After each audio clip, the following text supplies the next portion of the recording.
pushed to breaking point, putting lives at risk and leaving frustrated families with more questions than answers. Our healthcare system is under severe pressure. It's at breaking point. And fed up with excuses, these people want action as our health crisis becomes a national emergency. People are dying because they can't get proper treatment. Logjam Melbourne, logjam Brisbane, logjam Sydney, logjam Adelaide and even Perth. You and Adrian are the human face of this whole schmozzle, Yep. aren't you? Our hospital system schmozzle, because that's what it is. Yep. Our hospital system, like the way I saw it, I believed it. You know, we were like a third world country. Underfunded, overloaded, understaffed, overstretched. Our health system critical and families sick to death of excuses. We see it from the outside and we hear it from the inside. I'm feeling really tired. I'm running on empty. And we hear it from the families. We shouldn't have to fight for our health. The health system that should be saving us in far too many cases is harming us.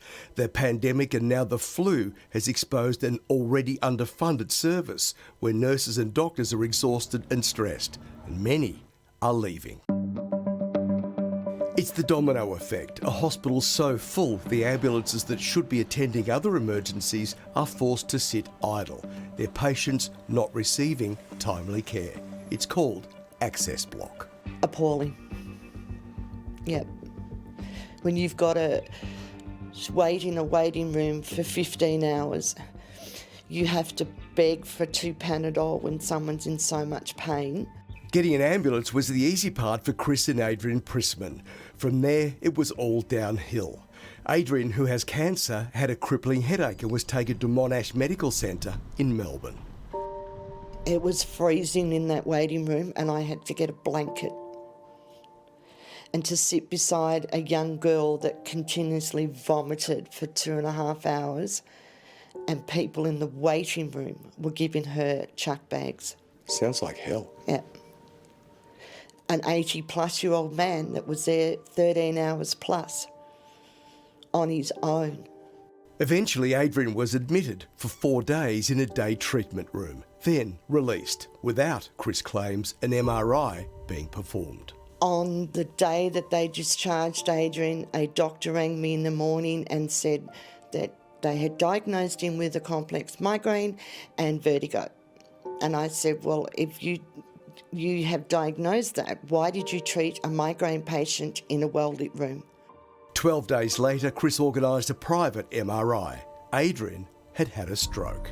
The window of opportunity when somebody has had a stroke is between 4 and 6 hours. They should have done an MRI to rule out all possibilities of what symptoms he had. How many times do people go to the emergency department and wait hours and hours? How many times are people waiting at home for ambulances? Marie Secura's husband Charlie died in Bairnsdale Hospital in Victoria. She claims the hospital initially wouldn't allow her to see him because of COVID rules, even though COVID rules dictate that family can visit a dying relative. I know that he waited because he took his last breath the minute I kissed him. I know that. But it just wasn't long enough. Charlie was a very sick man. After spending 7 weeks here at Monash Medical Centre, he was admitted to Bairnsdale Hospital with pressure sores. For Marie, his death was a shock. Okay, at 1 p.m, I was able to speak to a doctor. Now, he said to me Charlie had eaten breakfast, that he would be with them for a few days, and everything was fine. I said, can I please see him? He said no.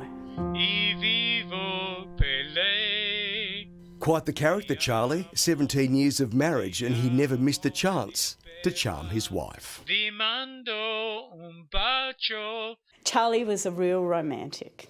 I have got letters, poems, everything.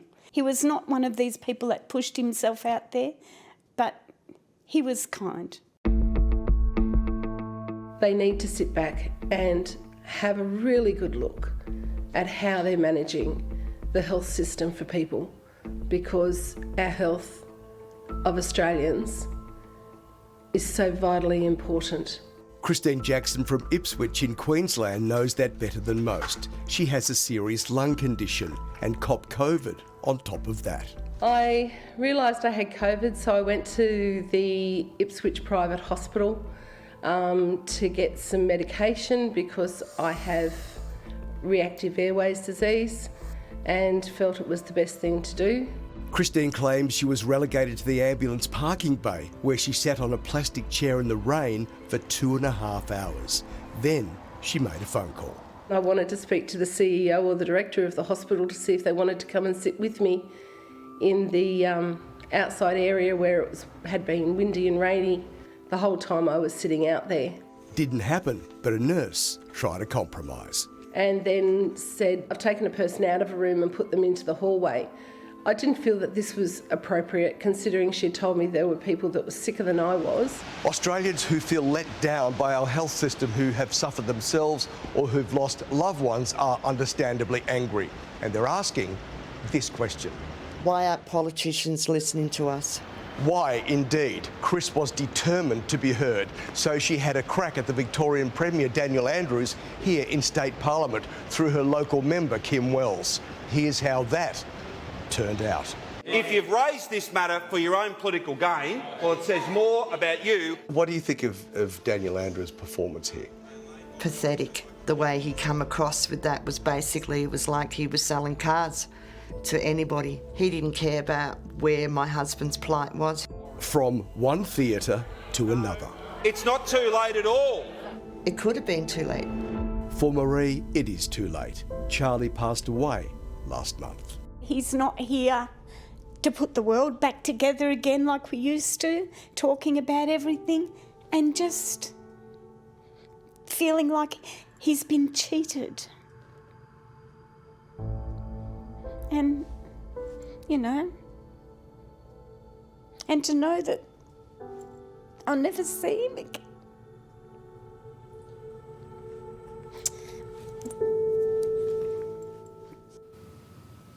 It really is hard to believe that healthcare has come to this in a country like Australia. To our leaders right across the nation, it must be fixed.